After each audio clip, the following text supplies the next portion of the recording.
हमारे समाज में पुरुषों की दबंगाई और राजनीतिक दबदबे का महिलाओं पर क्या असर पड़ रहा है। अक्सर हम सुनते हैं कि महिला सशक्तिकरण और उनकी सुरक्षा के लिए सरकार योजनाएं बनाती है, लेकिन जमीनी हकीकत क्या यही है? जब राजनीतिक ताकत और रसूख का गलत इस्तेमाल होता है तो महिलाओं की सुरक्षा का सवाल हमेशा पीछे छूट जाता है। हाल ही में कासगंज में बीजेपी नेता गब्बर के खिलाफ जो घटना सामने आई, उसने एक बार फिर इस गंभीर समस्या को उजागर किया। ऐसे नेताओं का समाज में डर फैलने देना मतलब महिलाओं को अपने अधिकारों से वंचित करना, क्या ऐसा माना जा सकता है? यह सशक्तिकरण के नाम पर एक बड़ा सवाल खड़ा करता है। जब नेता ही कानून को ताक पर रखने लगते हैं तो क्या महिलाएं सुरक्षित रह सकती हैं? हमारे समाज में यह पुरुष प्रधान सोच महिलाओं के खिलाफ अपराधों को काफी हद तक बढ़ावा देने लगी है। क्या उनका सशक्तिकरण एक कठिन चुनौती बनता जा रहा है? गब्बर का केस इन सभी समस्याओं को उजागर करता है। आइए आपको लेकर चलते हैं जुर्मनामे के एक और सफर पर। नाम हमारा आशीष गुप्ता और आप देखना शुरू कर चुके हैं जुर्मनामा।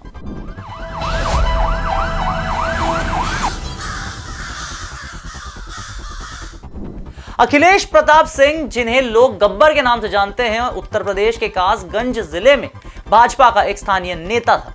उसका नाम अप्रैल 2025 में एक भयानक गैंग रेप केस में सामने आया, जिसने सबको हैरान कर दिया।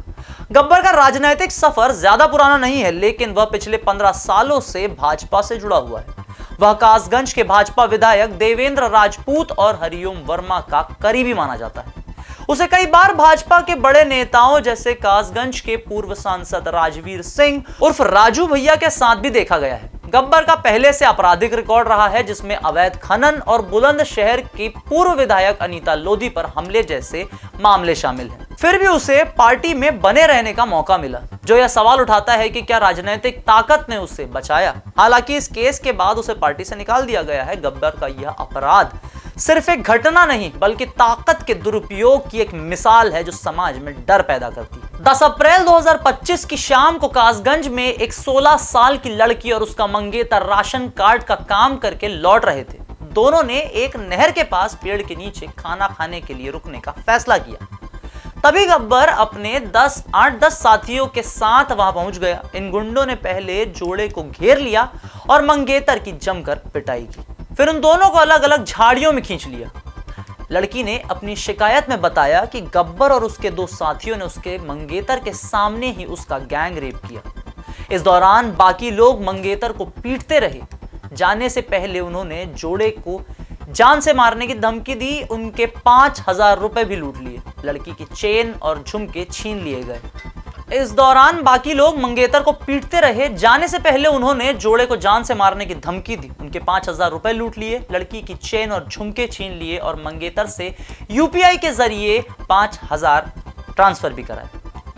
इस क्रूरता ने पूरे इलाके में सनसनी फैला दी। यह घटना दिखा रही थी कि गब्बर जैसे लोग अपनी ताकत के दम पर कितने बेखौफ हो चुके हैं। गब्बर के साथ इस अपराध में शामिल लोग अमित सत्यपाल, अजय सिंह, रिंकू, सौरभ, ब्रजेश और सोनू है। ये सभी गब्बर के करीबी बताए जाते हैं और इन्होंने मिलकर इस वारदात को अंजाम दिया। पुलिस को दी गई शिकायत के मुताबिक गब्बर ने अपने साथियों के साथ मिलकर पहले जोड़े को डराया, धमकाया, फिर मंगेतर को बांधकर पीटा और लड़की को पास के झाड़ियों में ले गया। वहां गब्बर और 2 अन्य ने लड़की का गैंग रेप किया, जबकि बाकी लोग बाहर पहरा दे रहे थे।